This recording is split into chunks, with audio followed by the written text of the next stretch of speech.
What's up, friends? Robin Black here. This is called Cage Talk. What is it? Well, Dark Side of the Cage is a series on Vice that looks deeply into some characters and stories in the world of mixed martial arts. Deeper Into the Cage is a podcast that we do as shoulder program, as a little add-on, as some extra layers peeled for Dark Side of the Cage. This is the full-length interviews of all of the chats that we do for that. Does that make sense to you? Makes sense to me. Makes sense to me.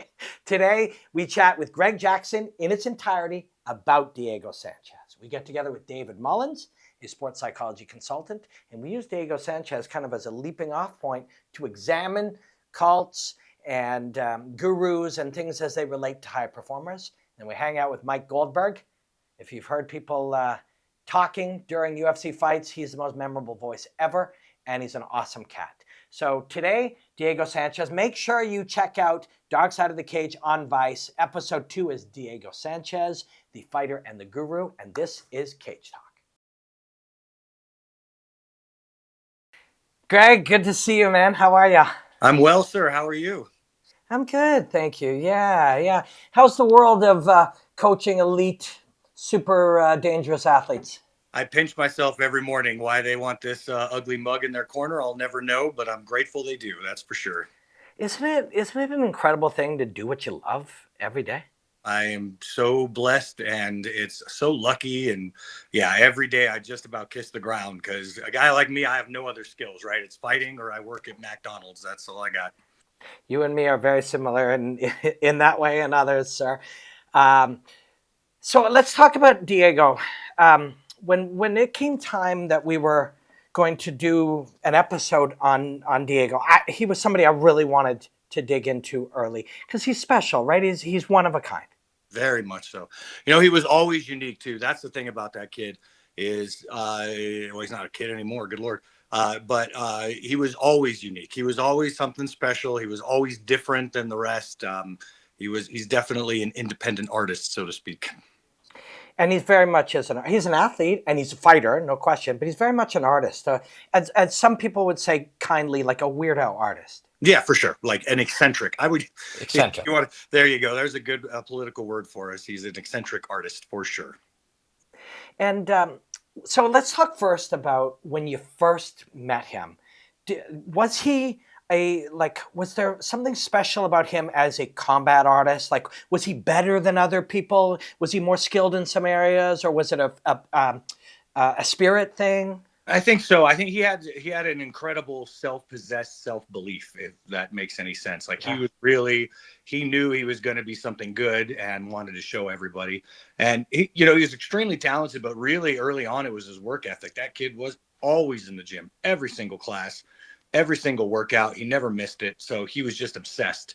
And I think that's what really paid off for him is that obsession that the kind of the reality is I'm going to have to work harder than everybody else, even though I am talented, sunk on him pretty early. I don't know if this is a true, true in the world of animals or metaphorically, just a metaphor, but are there horses that if you don't stop them from running, they'll run until they die? Is that true? Yeah, I'm not sure, but that would be definitely Diego. If Diego was a horse, that would be him for sure. Yeah, he was just, at that time in his life, it was all or nothing, and he was all in. The first time I came to your gym, Greg, I was there to interview Cub, and I spoke with you, and I looked over, I'd never met Diego at the time, and he was standing on some weird metal contraption that had like some weird kinds of balance thing, and he was standing there with his arms up and his head up in the air, and when he finished to go do something, and he was training hard and almost possessed. And I said, Diego, what is that thing? And he said, Robin, if I took the time to tell you what that was, it would take me all day. And then he ran off to do something. And it just looked like junk to me. Does that sound right? Yeah, he always had a contraption, a new thing, a new, like, something that was going to stretch his spine and his brain. And yeah, there's always something new with Diego. He's very entertaining. He's got a heart of gold on him. He's a sweet, sweet guy, but incredibly entertaining just for that reason. He went running one time with these giant spring boots in the mountains, and you never knew what you were going to get with him. And it definitely made life more interesting. Wait, spring boots, like The modern kind or like the old cartoon kind? Well, no, I think that they're modern, but it's based. He read something or somebody gave it to him that would help his running, so they're like stilts, but they had springs on them, and he went, yeah, that's my Diego. I love him to death. He's crazy Yeah. in the best way. I wanted to do one of these episodes on Diego because he's eccentric and fascinating, but also because he's so sweet and kind. And I wanted to make sure that people saw that. When his life hasn't gone perfect, there are times, there are adventures in his life that are beautiful and wonderful and inspiring. Then other times there's some difficult periods. These things are all part of the same picture, right? Like somebody who wants to find every detail possible to make him better is the same kind of person who can fall prey to a guru type, right? Of course. And that Diego was always susceptible to that. Like he really wanted to believe, he really wanted to have absolute answers. Like those were things that were very appealing to him.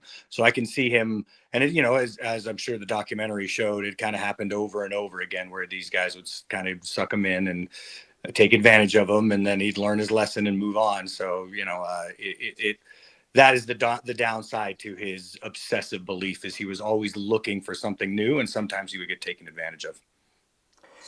Please forgive me if it sounds like I'm correcting you, but you said learn his lesson and move on, but he actually didn't always learn it, right? And sometimes it takes us one or two. We're all like, well, I don't know if we're all are. I certainly am. Sometimes it takes us a few times to burn our hand on the stove before we're like, okay, no more stove.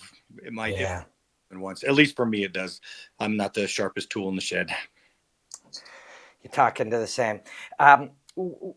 In one sense, martial arts is a great metaphor for most things in life. In one sense, we're looking for the truth. We're looking for the facts. We're looking for the what is. But in also, often what is not as simple as what is. And if we peel a layer back more, we're not at what is at all. Isn't this a part of the eternal search? It really is, and that, I think it's a noble search, right? But it does have a dark side. If you kind of get caught in the wrong currents of that search, you can definitely spiral into some negative stuff. So, it can happen, and it's certainly like we said, Diego was susceptible to that because the search is a noble thing. We all do it, but yeah, it does have a dark piece to it. I was surprised, pleasantly surprised, when I approached Diego and said, can we talk about some of these chapters of your life? That for reasons known only to him, he was now willing to talk about them. Has he talked to you a lot about or much about these sort of these meanders that he's gone down rabbit holes searching for weird truths? Yeah, while he was doing it more than now, but yeah, it's we can all kind of reflect back, and I think it's good that he's open and honest and communicating about it. It might teach other people. People need to appreciate him and all the things that he's been through. I think that's important. And he's also a good cautionary tale of what to do right and what not to do. So I think it's great that he's open and kind of teaching this next generation of fighters. It's not a bed of roses when you get to the top. You make a fascinating point because it isn't just an extreme like I followed a cult leader or a guru is an extreme, but truthfully, a young fighter, whether it's a manager, whether it's a sponsor, whether it's somebody offering something, whether it's steroids, like there's all kinds of pitfalls for high performers in every field that are just waiting for you. Absolutely. And the more the more you can avoid, right? Like, and sometimes we're psychologically wired that even if we do know, we can't avoid sometimes, but you should have at least some foreknowledge there of a heads up, and that should help. That hopefully that will just information, right? Like, oh, here's what Diego went through. I'm going through something similar. Here's what he did right. Here's what he did wrong. I think is very valuable. Mm-hmm. And you're right. It's Diego is the kind of guy from my experience that wants to do good. And he wants to be a positive influence. And this is a way that he can and does by telling his story, the ups and the downs, the winning and the Ultimate Fighter and ending up hanging upside down with a blindfold on while some weird guy's hitting him. Like telling all of it, his story is so one of one. It really is. It's a fascinating journey he's had. And I hope it turns out well. I hope the rest of his life he can kind of cruise and not have to worry about things. And so, yeah, that's let's hope that it has a happy ending. Do you see Diego these days, 2025? Is there any likely, do you expect him to walk into the gym and say, I want to train today? Well, no, but if he does, he'd be more than welcome. But hopefully his training days are behind him and he's on to bigger and better things for himself and his family. But I shouldn't say that. His fighting days, you can train till you're drop, right? Like we all love to train. But yeah, his fighting days should be done. And yeah, it should make some great movies and great stories. In those early days, was Diego with you? When did Diego come and start training with you? Was that after The Ultimate Fighter? Yeah. Oh no, no. He was my first guy to win the Ultimate. Well, he was the first Ultimate Fighter winner. Period. So no, he was with me way before that. He started with me, so he got right out of high school. So he was like 17, 18. I don't remember exactly, but he basically graduated high school and then came to the gym. So all that first season and all that Ultimate, that was all us. When Diego told the story, he talked about being a 15, 16-year-old kid wrestling and then seeing jiu-jitsu somewhere on the corner of a wrestling mat. Do you remember? And do you remember his earliest days of going from a kid who liked to wrestle to learning other things? I don't, unfortunately. Like that's the problem with me being old and probably taking one too many to myself is I don't exactly remember the moment I have more impressions because that was 20 some. What year did he win? 2005. 2005. Yeah, so it was about 20 years ago ish, 19 years ago. So no, 20 now. So yeah, it's hard to remember specifics as to exactly, but I do remember more of his aura, if you will, like more of what he was, his passion, his excitement, other people teasing him, that's more what I remember than specifically the moment where he came up. Although I'm sure there was one somewhere. When 20 years a long time, you know, now you're into 3 decades being a coach. Over three. Yeah, wow. How hard is it to try to explain to somebody who's 15 wanting to train mixed martial arts now what it was like in 2000, 2002, 2003? Like, how hard is that to explain? Well, and even in the actually it was around the Ultimate Fighter, a lot of stuff changed for MMA as far as the money we made and the attention we got. But pre that, so I started, and I think our first competitions were like in 94, 95. So I had already been coaching 10 years before we got to the Ultimate Fighter. In the same way that, like if you're a woman and you try to tell a guy about childbirth, it's just not gonna, you know what I mean? Like we just don't get it. Like we don't have the experience. We can't, I mean, you could say, oh, I have cramps, but that's not really what giving birth is. So there's some things that you can't tell the kids. Like you can say it was tough, it was a struggle, but most of those kids are in a tough struggle right now. So, and I try not to be the guy that's like, in my day, no gloves. And you just, yeah.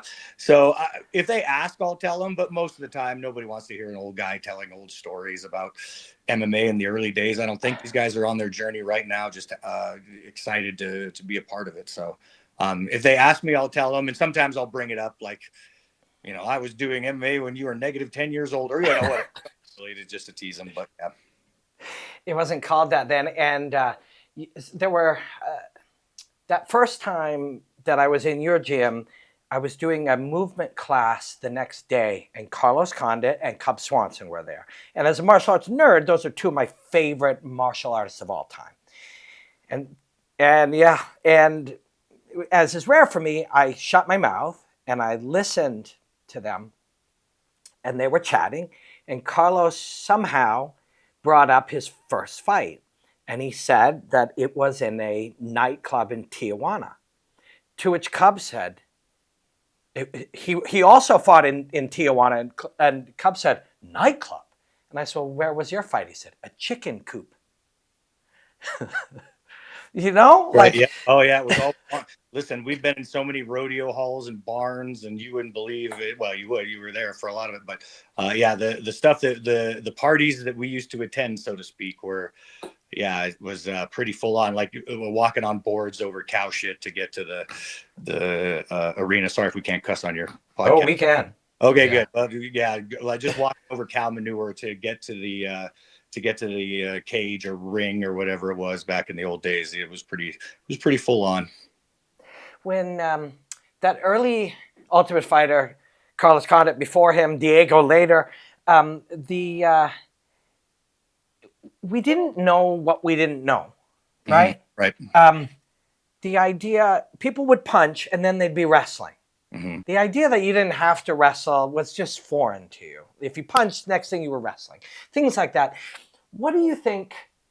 Do you think that in 20 years, should you be so lucky to get to do what you love every day 20 years from now, that it'll be so different that you'll look back to today and think that we knew very little today?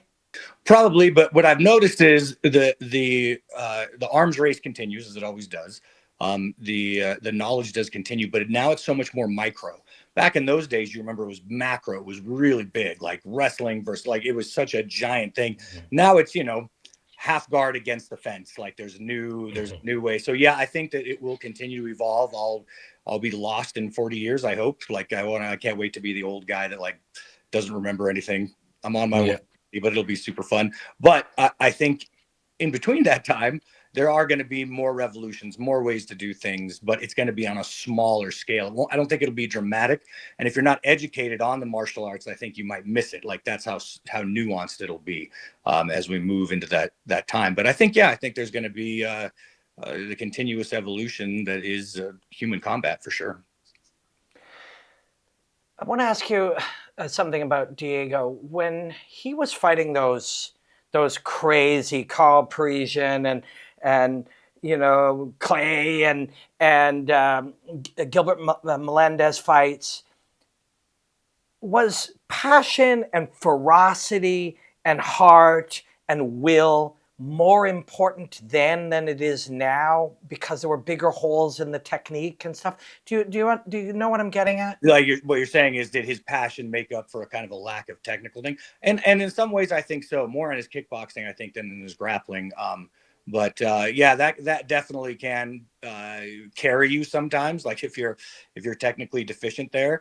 I never felt Diego out of not able to perform on the ground when he wrestled people. I thought he was always very good. His deficiency for me was always his kickboxing stuff. He actually was doing really well for a while there, and then it kind of slacked off a little bit. But yeah, that definitely can be a thing. I never felt that on the ground with Diego. I did worry about his kickboxing some though. Yeah, but there's this strange element that still to this day is sort of present, that ability to kind of make you also sloppy, you know? Like to almost through will and by forcing the situation. And it seems to be more cerebral and emotional than anything, but that ability to force you to be sloppy too. Absolutely. And I mean, some of the best fighters in the world are able to do that verbally or whatever to kind of get you off your game. Keith Jardine, another person in that era, had a very awkward style, very hard to kind of get a hang of. And yeah, he would also make people look sloppy just because they couldn't get his timing and his rhythm. For you, Greg, these days, like when you just kind of find yourself nerding out about something or like looking under something and finding something deeply curious, like give me a few examples of those recently for you as a coach and a martial artist, where things you've just gone down rabbit holes and kind of nerded out. On martial arts or outside? Yeah, martial arts. Well, I'll tell you what, I had a lot of fun in John Jones's last camp working with Gordon Ryan and just watching what he does grappling and stuff was, and John Danaher is a very dear friend of mine. So just watching those guys, their innovations, what they're coming up with was super fun for me. I really learned a lot, and it was a lot of fun to work with him and see what he's doing. And I get that when I work with like Ryan Hall and some of these great jiu-jitsu guys that I'm really fortunate enough to work with, just seeing what they do, their take on it, their ideas.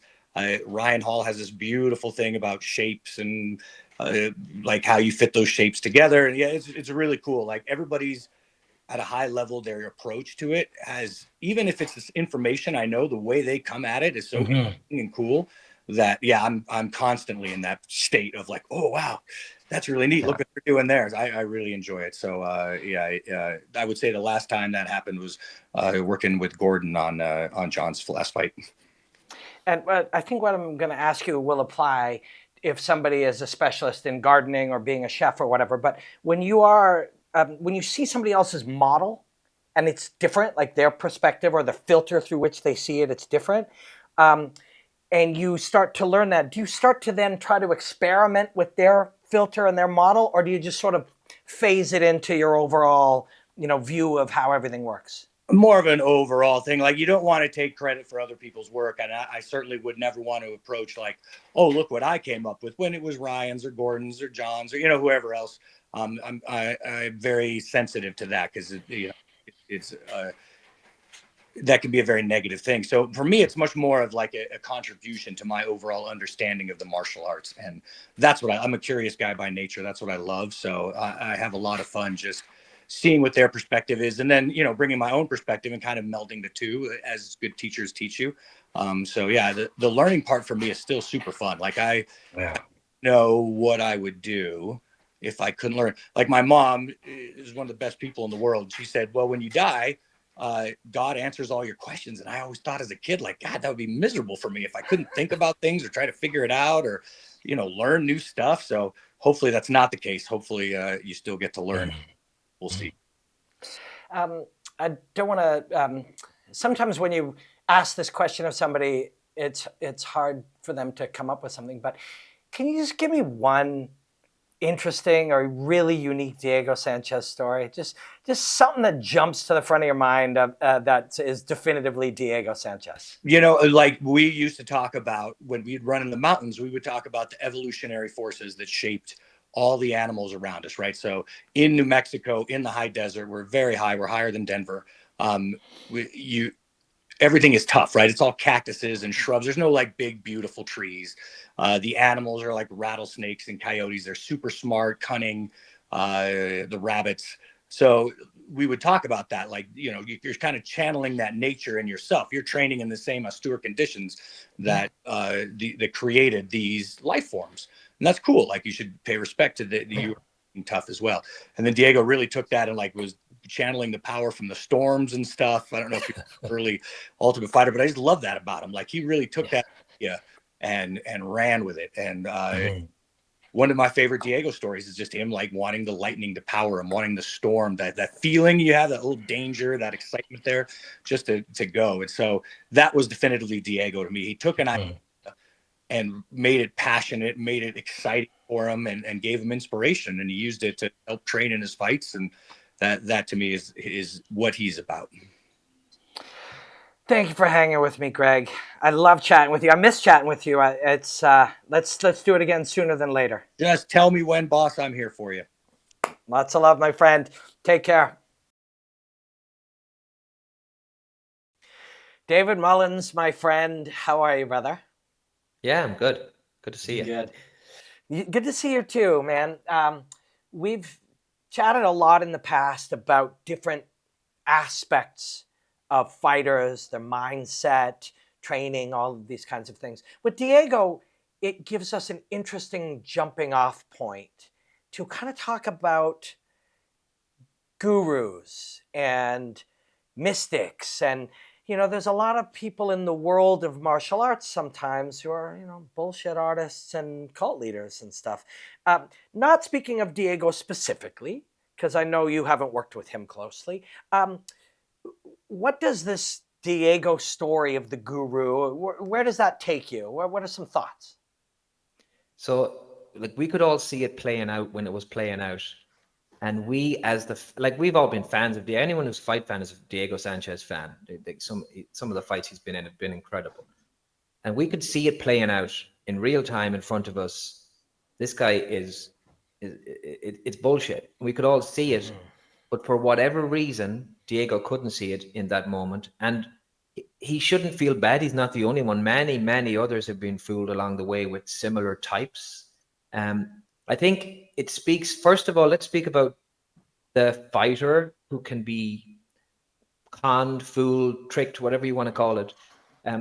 There's certain reasons, certain things that happen, factors that cause that to happen in those moments. So a lot of it is the timing. Right. So maybe Diego of 10 years ago wouldn't have been involved in something like that.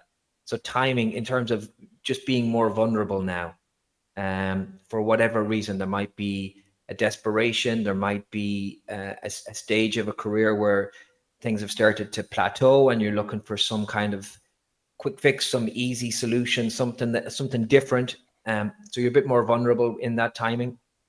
That can be a factor. there can be other things around, different things in personal lives that we don't even know about, that could be going on for someone with different relationships, and that just makes certain people more susceptible to falling for some of that stuff. And I do mean falling for it, because that's what you do. You fall into a trap of thinking that this is legit, this is the real deal, this is going to work, and that's what these guru types, and there are many of them, and that was an obvious one, right? We could all see it. We could all see it in real time. Obvious to for us, me, not obvious to Diego. Obvious to not us, obvious to but like Diego, you said, but not obvious to Diego. Yeah, exactly. Yeah. The thing for me that was interesting is that was so obvious to everyone, but at the same time, there are many others still functioning in this sport that are less obvious to others, that are, in my opinion, just as bad. So, like, for me, I had to do a postgrad, or like an undergrad in psychology, postgrad masters in sport and exercise psychology that took multiple years to complete, to do placements as part of that with individual athletes, with teams. I had to then become accredited with X hours of training to be able to do sports psychology with athletes. Whereas other people just decide they want to do it and they get to do it. There are no barriers to entry. That's a problem in this sport. It's a problem in other sports as well, but less so. At the money that's involved in the sport now, compared to when it kicked off not that long ago, it's crazy. And so you are going to attract certain types that want to, profit from that. And the barrier to entry for them, it's basically nil, right? So if I want to become a coach in professional football, I have to do all my badges. I have to get a UEFA license. I have to do all that stuff. There's a clear pathway. I can't get the jobs if I don't have all those accreditations and those licenses. If I want to be a coach in MMA, I just have to call myself an MMA coach, and I get to be an MMA coach if people want me to be their coach. And if I have enough charisma, if I sound like I know what I'm talking about, don't need to know what I'm talking about, I just need to sound like I know what I'm talking about, then I could fool certain people. And that's a problem for me in my side of things with sports psychology, because that, like, the Diego thing was everything. It wasn't just sports psych, it was everything. But in sports psychology in particular, which matters to me, this happens a lot, where there's mental coaches out there. There's, they're in essence, for me, the exact same thing as the Diego situation. It's just people don't realize it. It's not as obvious. And so that to me is a problem in this sport still now. And the victims are the fighters who think they're getting good work done, and they're not. It's one thing financially, they're wasting their money, but they're also wasting parts of their very, very short career, going down the wrong paths, going down the wrong roads, looking for success, looking for quick fixes, looking for magic, and people are willing to sell them that magic. And the cost of time served and put in, and the opportunity cost of what they could have done if they had done different things with that time. It's a problem. Well, it's also the brain damage business. So if I go into a professional fight with a professional athlete with some belief in something slightly mystical or magical, or something that I believe is a trick of the mind that I can use, I can take permanent, life-changing brain damage. So it is a very, very scary thing for people to be trained by these gurus. And like you said, if I put on a shirt that says coach and walk in and coach somebody, or the idea of saying I'm a mindset coach, it's like a life coach. You can just say you're one, and it doesn't mean that necessarily anything you're doing is rooted in some actionable work. Yeah, exactly. And there are some of these mind coaches, or whatever you want to call them. They have many different names. They maybe don't even know that they're not legit. because they have been fooled by people who are offering training courses that last a few weekends. You do a few weekends on an online, and now you get some certification that tells you you're some kind of mind coach. So they think they are mind coaches, a lot of them, so it's like there's layers to this. There's levels to the guru side of things. But it's hard. It's hard to regulate it. It really is the nature of the sport.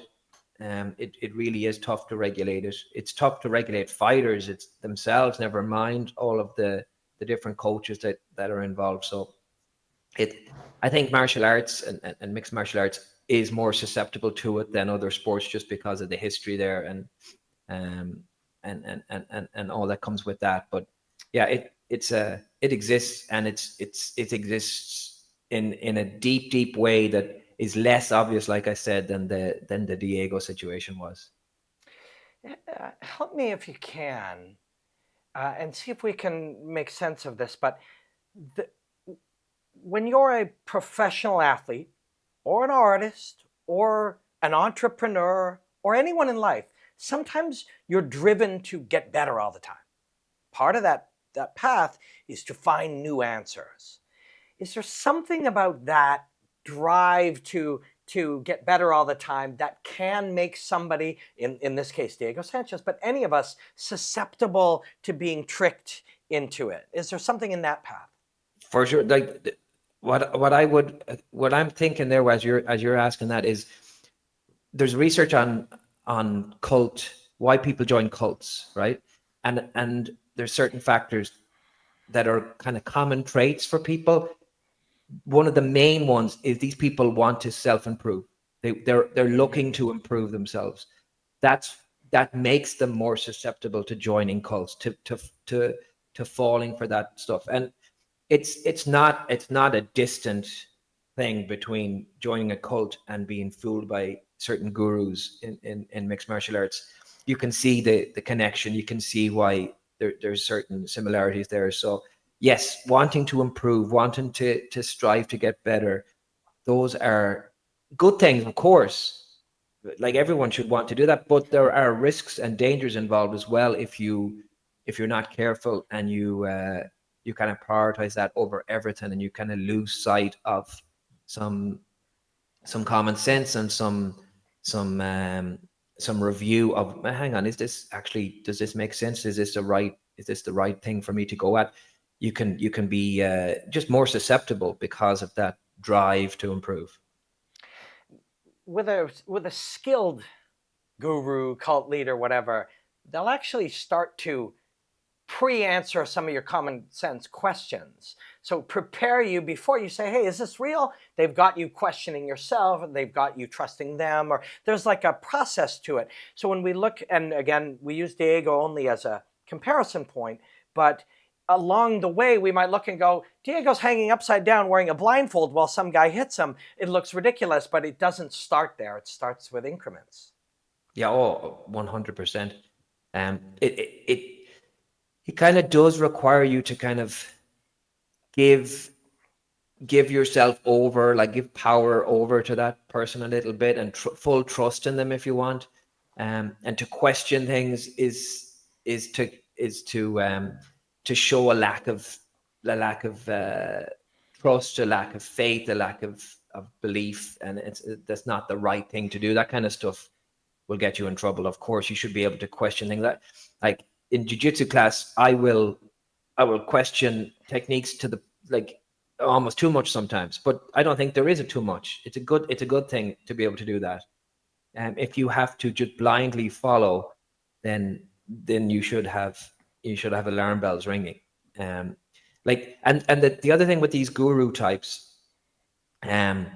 is whether they believe it themselves or not, I'm not sure, but they speak with such confidence, and in certain ways, there's certain words that they use that they've realized hit in certain ways, and it makes it sound more legit, and all these kind of things. Like, these are skilled at the art of guruism, which is separate to the actual skills of coaching. and I hate to be the guy who quotes Nietzsche, right? But there's one of my favorite quotes ever is, convictions are more dangerous enemies of truth than lies are. And someone who's such full of conviction can fool so many people. It happens all the time in many walks of life. And of course, definitely in this world of mixed martial arts that we love. Well, it did happen to Diego. He does talk openly about it in our episode of Dark Side of the Cage. It's a fascinating conversation to hear him sort of look back at his life and talk about it. But thank you so much, Mullins. I'm going to bring you in next week to talk a little bit. There's some subjects about Evan Tanner that I think you can help us expand on. But thank you for this, my friend. How about a bonus chat? Rob from McDojoLife. All right. So jazzed to have my very dear friend, Rob from McDojoLife. Now, Rob, you specialize in debunking frauds. And actually, you tell us what you do. Yeah, so basically I call out fakes, frauds, phonies, conmen, pedophiles, sex offenders, and cults in the martial arts industry, which is unfortunately a job that's needed, I guess. So I appear. Yeah, if you call them and they will come, or whatever the story is. But it's you have what, 1 million followers across all platforms? I mean, there's a world of people who want to know about this. Yeah, it's like 1.5 million and counting, but it's a living, I guess. I love my job, to be honest. It allows me to help a lot of people. It allows me to kind of get a little bit behind the scenes of some of the grittier side of the martial arts industry. And unfortunately, people tend to ignore that side because they want martial arts to be honor, integrity, respect, all that good stuff that we were grown up on in pop culture. But it's not always that, just like anything else. And so my job allows me to be able to kind of show the public that, hey, even though this is a fantastic thing for you, whatever the martial art is, it can also be something that you could be taken advantage of because it is an unregulated industry. And because of that, it's just right with nothing but people who are trying to take advantage of people who just don't know any better. And so it's nice to be able to be that person for those victims or potential victims to help them understand how to guide through this industry without being taken advantage of, to stand up for themselves, to speak for themselves. Well, and you speak for a lot of them too, and you're doing a brilliant job. Besides, of course, you have a lot of people who love, there's entertaining aspects to people who are doing bullshit martial arts, but it's also very, very serious. Well, we'll touch on some of that. I bring you in today because you're a dear friend, but also because this episode of Dark Side of the Cage is called Diego Sanchez, the Fighter and the Guru. Now, Diego was a character, an individual, an eccentric, wonderful guy who is at top of the mountain martial artist. And even he was able to be, I don't know if the word is called, I don't know, there's a million terms we could use, but we, the viewer, saw him misled by somebody who, to the naked eye, didn't seem to be a real coach. Yeah, he was conned. Obviously we're speaking about Joshua Fabia, and he is, I guess you could say, the term guru is a very appropriate term for someone who is definitely a cult leader. He runs a thing called the School of Self-Defense. I do believe off the top. Self-awareness. School of Self-Awareness. I'm sorry. I was close. But yeah, so he ran the School of Self-Awareness. And to my knowledge, the only training I really ever saw that he seemed to receive himself was Systema. From off the top of my head, it looked like maybe he did some Systema. But other than that, he was just a talker. He's one of those people that hits every checkbox when it comes to a cult leader. And when you look at somebody like Diego Sanchez, you used a very good term. Diego's a very eccentric, extremely kind person. He's been nothing but kind to me. When I had I think 5,000 followers, he would talk to me. He was very polite, always very cordial. Wonderful guy. He's just so nice. And eventually what I found out was apparently Joshua Fabia had taken control of all of his social media accounts, including an OnlyFans account, which is extremely odd and weird when you hear the commentary and stuff like that coming from Fabia. And obviously not something that Diego seemed to really want out there for the world to see. It was very odd situation, but anyone can be taken advantage of by a con artist. The hard part is convincing people they've been conned. Taking advantage of people is very easy because most of us on the planet, from at least from my job, from what I see, are nice, kind, good people 90% of the time, even if you make little mistakes here and there. But because of that, we're willing to project that kindness onto other people, even though they haven't earned the right to be called that. And so through martial arts, we give people titles like what we talked about earlier: virtues, honor, integrity, respect, discipline, just because they're good at beating people up. Well, that's a very low bar to give people those high honors and accolades when I can go to any prison on the planet and find a bunch of people who can beat people up who have none of those virtues. Yeah, it's strange. I mean, martial arts at its best does lead to those things: integrity, respect, discipline, all of these at its best. That's what it does. But at its worst, you see some of its worst. I was the creative consultant on Dark Side of the Cage, and when we went and started to talk, and Diego was incredibly forthcoming in the episode, told us some of the stories and his own journey into these kind of sort of darker parts of his own adventure, as he talked about. But we needed to reach out to Joshua Fabia. Of course, we want him to be in the story, but also even legally, when people are talking about you, it's our job to reach out to him. And we reached out to him at the School of Self-Awareness and multiple different platforms, everywhere we could, and he never responded. Does that surprise you? As somebody who seemed to like attention, that when I reached out to him, not in any aggressive way, very inviting him to tell his story, that he never responded? It doesn't surprise me. Like a lot of people online, when I post a video of a con artist or a fraud or a cult leader like Fabia, and I put Fabia in the box of cult leader. He was creating an ideology and a thought process around his belief structure and wanting people to belong into that, even though the outside was telling someone like Diego, which he was getting it from all sides at the time, hey, get away from this guy. He's not good. I mean, most people online are pretty brutal, but they were being so kind when they were like, hey, we're worried about you. And when you see stuff like that from the internet, it's probably time to take note, because most of the time it's just vitriol. But when someone's actually caring about you as a complete stranger, maybe take note. But a lot of these people want to continue the con. And one of the things that I see a lot on comment sections when I post frauds is people saying, well, why doesn't anybody just go beat them up? Well, first of all, other than that being extremely illegal, you can't just walk around and beat people up without you agreeing to some type of a match. But they don't want to pull back the curtain for people to see that they're a fraud.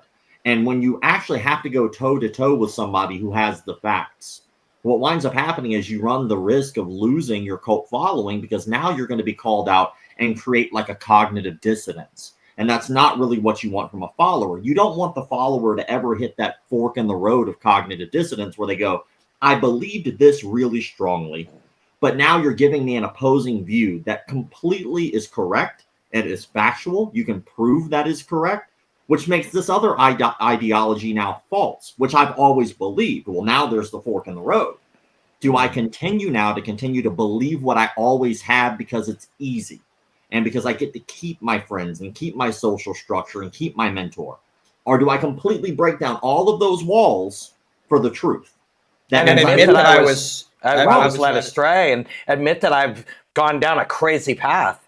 Yeah, and so for a cult leader, it's their job to make sure that you don't hit that fork in the road. Mm-hmm. So by going forward and having these conversations with somebody who might call them out on something that's factual, they risk losing the ability to continue to be a cult leader.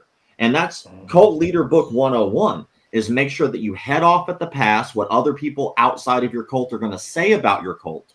So that way, whenever it does come up, you always get the same term from a cult follower, which is my instructor, my guru, my leader, my priest, whoever it may be who's running the cult says, I knew you would say that. He told me you would say that. I see.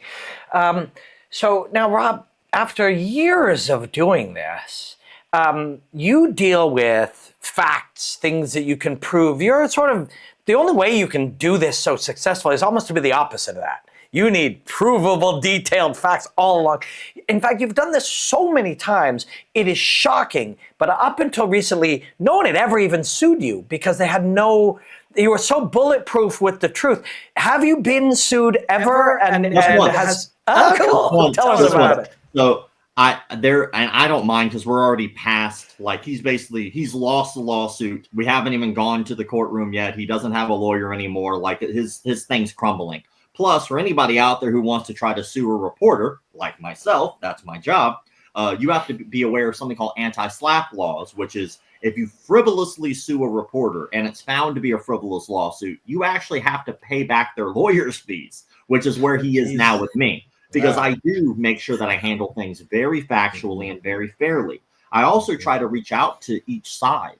So if someone says, hey, this guy's done A, B, and C, I'll listen to them if they can provide me evidence. But I'm also going to reach out to the other side and be fair and allow them a chance to speak their mind, because in the martial arts industry, and really just in everywhere in general, one side obviously wants to win. Neither side truly seems to care about the truth. And as a reporter, your job is to show the truth and facts. And yes, this person's going to have a lot of opinions and ideologies and thought processes about why they hate that guy. And this person's going to say the same thing. I don't give a shit about either one of those things. What I care about is what can you prove and what's true. And if you can put those two things out there to the world, it's not up to me to tell people who's right and wrong, good and bad. People can make their own decisions about that. I don't even tell people, by the way, not to go train with these people. What I do is I show them the facts and I let them make their own educated decisions based off the facts that are there. So when you look at somebody like a Fabia, who takes somebody like Diego Sanchez, hangs him upside down from a metal pole, and punches and kicks him in his head, that's not good for you. We know that. We're plenty of evidence, right? Yeah. Somebody like Fabia, who runs around in a MMA cage chasing fighters with a knife, convincing fighters, saying the words, everything is a knife, which is actually a quote from him. Everything's not a knife, you crazy bastard. Like, you don't have a knife in an MMA fight. That's not physical. But unfortunately, he was able to convince people by standard cult leader practices. Just isolate somebody, give them a purpose that they feel is missing from their life, and act like you're the one who's going to be able to provide that and no one else. If you could do that, anyone can run a cult. Yeah. Well, Rob, I get to spend a lot of time with you as a friend, and I know some of the things that you look at and shine light on, some dark shit. And we all thank you for real it. Fast. I did go off on a slight tangent there for a second. The lawsuit, by the way, that we were discussing. Oh, yes. The guy who's suing me, he's suing me because he hired a registered sex offender. He knowingly did so. And he allowed that person to work around children. And then he tried to cover it up. And then when he finally got caught, he lied about it still on court documents. He said that I fired him when I found out. I removed him from the school when I found out. After I put the story out, a lady contacted me with a screenshot of a photo from her phone, which on an iPhone is timestamp, location stamp, and showed that instructor, that registered sex offender, was teaching a children's class over a year after this guy said that he found out. So facts. Evidence. They always win. So yeah, luckily I've only been sued once and I'm winning that. So I do try to make sure that I put the facts out. There's plenty. Any future gurus, there is plenty of record of Rob and his McDojoLife universe, shining light on some of the darkest shit and doing it only with facts. And so whoever you are, nobody's going to try to sue you again because you're just so fact-based and so evidence-based. But again, you do look at some really dark shit. The rest of us, can be hopefully safer, because going to study, never mind when we're dealing with people who are offenders of the really deprived nature you're talking about. But even somebody going in and learning the wrong martial art can get you killed. And you're protecting a lot of people and making a few people laugh while you do it. And we really thank you, brother. Oh, I appreciate your support, man. And like you said before, like I'm just happy that I have you as a friend, and I appreciate you giving me the opportunity to come on here and chit chat. And I love talking shop. I could do it all day. Well, I am going to reach out to you for it's called Dark Side of the Cage. There's a lot of inspiration and a lot of beauty in these stories too, but there is some dark things. Episode 10 is about War Machine, and if I reach out to you to ask about that, please don't say no. Oh, I absolutely would love to talk about that. That dynamic is a whole nother dynamic I have to deal with in this industry. Okay, well, I will be talking to you about that, and I'm sure other stuff. Rob from McDojoLife, thank you, brother. I love you. Appreciate you, brother. Love you too, man. I already introduced you, but I'm going to do it again because you're my friend. You're the greatest ever. Mike Goldberg, thank you for hanging, man. It's so good to see you. It is great to finally see you. I would much rather, and I hope it's very soon, see you in person. Mm-hmm. But this is a good start, my friend. Yes, it is. Okay, so thank you for being part of Dark Side of the Cage for us. You, I don't know if people have seen the Diego episode yet, but you're all over that thing, and rightly so. You were right there when this kid came out of nowhere. Tell me what you remember when you first saw this Diego Sanchez kid. Diego Sanchez, yoga in the rain. Boom, that's it. Mic drop, yoga in the rain. Yeah. That is what I thought of with Diego Sanchez. And Robin, it's fun to look back at some of the pictures from season 1. And Diego's in the full splits right in front of the whole crew of The Ultimate Fighter season 1. Diego was a beast. Diego came in as one of the most experienced guys. He had obviously been with, Greg Jackson and Mike Winklejohn for a very long time, being an Albuquerque guy.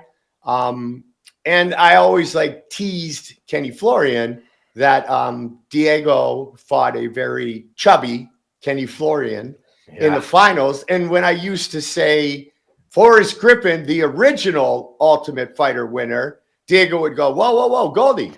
Yeah. My fight was before that fight. So doesn't that make me the original Ultimate Fighter winner? And of course, who's going to argue with Diego Sanchez? It's rude to correct Mike Goldberg, but maybe we'll let Diego Sanchez get away with it. I'm also afraid of you, Robin, but Diego for sure. When I was talking to Greg Jackson, I used the word weird, talking about Diego, who I love, and he used the word eccentric. But you from the time that you saw this guy, you knew he was a different cat, right? And I can see why people would say weird, like Greg, but eccentric, a man who was the only man on the path in which he was, because he was different and he did do things differently. So it's funny because I know we're going to get to the part that is very much Zen, but you could see that there was a lot of spiritual belief and a lot of that energy behind Diego. Just like, all kidding aside, Robin, going back to yoga in the rain, Diego already was a mentally focused fighter who was as mean and talented as they come, because he could flip that switch and he truly was the nightmare. But eccentric, absolutely. A lot of eccentric people, you would say, are also weird. It's just if you feel like being a little bit nicer and kinder that day. I'm going to go from yoga in the rain to, a guru hanging upside down, being hit with a blindfold on and the other weird stuff. But before I do, when you were sitting in that era, you and Rogan were sitting next to the cage, every night, every fight, every performance was probably wild, but there were some that jumped out different. And let me suggest that some of the Diego Sanchez fights were some of those. Oh, absolutely. Diego and Clay Guida, forget about it. I mean, just, all out war, swinging head down, arms flying. Diego's walk-ins were epic with the mean face. And just his whole demeanor as he entered the combat zone, the octagon, and then worked his way into the cage.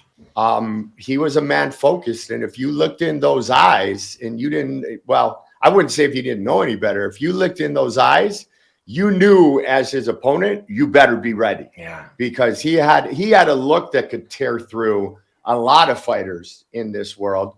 And he fought with ferocity. He never left it in the octagon, if you would say, or left anything in the octagon. He always did everything he could to earn victories. And Diego was truly a nightmare and extremely talented on all levels. With all honest due respect to the athletes today, the athletes are amazing. The fighters, the level, just what they're capable of is so high. But when we look at a series like we're doing here, and you've got Tanner, you've got Diego, Nick Diaz, they can't make them like that anymore, right? Like people like that actually can't probably navigate this modern professional landscape the way they could back then. Well, Robin, and I would be remiss not to say thank you very much for hooking me up with Dark Side of the Cage and the great people at Vice. And we talked about that a lot. Every time I'd sit down to do an interview just in the room, we would talk about that all the time. That was a different era. And it was a different era because there were limited shows, but there were plenty of great fighters. So every card was amazing. I used to say all the time, because our production value was so high, that every time I went into a pay-per-view, I felt like I was calling the Super Bowl, because that was the atmosphere in which was created. Was, wow, this is the Super Bowl. And really, it's funny that the season finale of The Ultimate Fighter was in a smaller venue. And it was kind of like, hey, that's kind of the first time. Still felt important because we knew the contracts, but it was Super Bowl time. And there's no way that era can be replaced. There's so many great fighters. It's like any sport, Robin, you know that. Over 20 years, the athletes are going to evolve. The trainers are going to evolve, and the product will evolve. But will the names still carry as much weight? Will people still be as excited to watch today's champions as yesterday's champions? Some would say absolutely. And I believe many would say it'll never be the same as it was, much to your point, but as it was back then. Yeah, it was a special time for sure. There was also this outsider element. Like, it was something that it was edgy and counterculture. It was a really magical time. When this episode is called actually Diego Sanchez, the Fighter and the Guru, because of course a part of his story, and he tells it, Diego sat down with us and told it. He ends up kind of, following a false prophet, as he later put it. What was your take as somebody who knew him and watched him when you saw that chapter unfold? Well, you like the segue from earlier, don't you? That will eventually get to the Zen, and you slipped one question in between. So well done, my friend. Here was my initial thought: is Diego had suffered a setback or two, and Diego was truly one of Greg and Mike's originals. He was one of the true. It's like go way back to Team Quest when it was just Linlin and Couture and Chael, and I mean it was just those guys. It was Team Quest, Nate Corey. And you go early on, and you know that Diego grew up with Jackson Wink. I believe there became a time, and nobody was trying to hurt anybody, that other talent was starting to gravitate towards the great training that is provided in Albuquerque, New Mexico at the Jackson Wink MMA Academy. And all of a sudden, Diego felt like he wasn't the king of the lower weights anymore. He had to share time with the true gurus. He was not just the guy who walked in and everybody put on their pads, or everybody got their gi on or took their gi off and, oh, Diego's here, let's go. And that's nobody's fault. And I can understand how Diego all of a sudden, though, would be let down or feel let down, especially as emotional as Diego Sanchez has and will always be. Walk in, Zen man, upside down. And because of that mental spirit, I think Diego was, obviously we know he was tricked, but Diego found a guy who was going to make him the one and only thing that he worked on and worked with on every single day. And that's when he made the move. And that's when he kind of left Jackson Wink and went on this weird journey. Well, I don't know. Some of the people watching this have seen the episode, and Diego really does, for his own reasons, sat down and told us the story, which is beautiful because it's not something he's talked that much about before. But what you're describing makes a lot of sense. You end up kind of as the one pupil of somebody that you believe can take you somewhere. But once you kind of sign over to that, you can go to some pretty wild places with a guru, false prophet, cult leader, whatever you want. And Diego really did. Were you kind of watching that unfold at the time? Absolutely. And we were getting bits and pieces, yourself included. We were getting bits and pieces of it early on as the relationship kind of grew, unfortunately for Diego. And I remember, more off the air, but I remember Joe telling me, if it wasn't once, it was 25 times, this dude that Diego's with is crazy. He's a fraud. He doesn't know anything, and he's going to hurt Diego Sanchez. And Joe was absolutely right. And then as we saw more and more and more of it, there's press conferences where Ferreira he was answering more questions than Diego was. He was all of a sudden the voice. He wanted to be the focal point. Mm-hmm. And we all know that the greatest coaches and the greatest trainers in the world are the ones who always put their fighters first and always put their fighters in the spotlight. Mm-hmm. And if they get some credit along the way, they'll take it, but they'll never steal the mic from the man who actually, or woman who actually is getting into the competition in any sport. And we'll get more, I know, Robin, into the weird training and the different stuff that happened. But that was the thing that really stuck out with me early on is, you asked Diego a question in a presser, and Diego doesn't even have a chance to address the question and give you an answer because Zen Man was already three sentences into his BS. And that was a real sign of this is not the way it's supposed to be in any sport, let alone in the Ultimate Fighting Championship. Well, I'm happy to. I don't know how much you've been in touch with Diego or come across him in the recent times, but he seems to be doing really good. And he's a genuinely, as you know, sweet and kind and wonderful human being. Absolutely, 100%. And I believe that's why there was a big part of the MMA world that was confused, and justifiably so. And that Diego had moved to San Diego. Diego, with fiance or married, and then that didn't work. I mean, there were a lot of different factors going on. And I think, unfortunately, Robin, at that point, people didn't see Diego as that sweet, caring person that you and I both know that he is. Mm-hmm. And he is emotional. So if something happens that hurts his feelings, he's man enough to show his reaction. If it's tears, if it's anger, whatever, he's man enough to say, this hurt.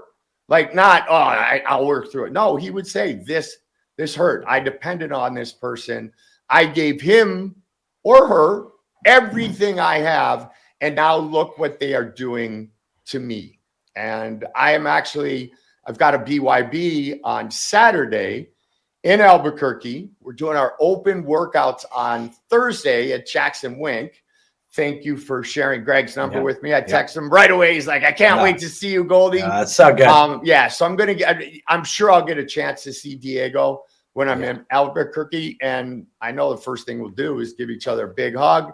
And I'll tell him I'm glad he's doing well, because he was really in a bad place. And he was in a bad place when he went to that one person, and that one person took him right into the abyss.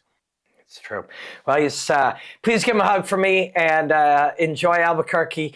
And lots of love, man. It's so great to see you. I'm going to circle back with you for the Ultimate Fighter episode, because there was another one. You were sitting right cage side. I love you, man. Thank you so much. Anytime, my friend. All right. Thank you again for hanging out. Wonderful chats with three brilliant individuals.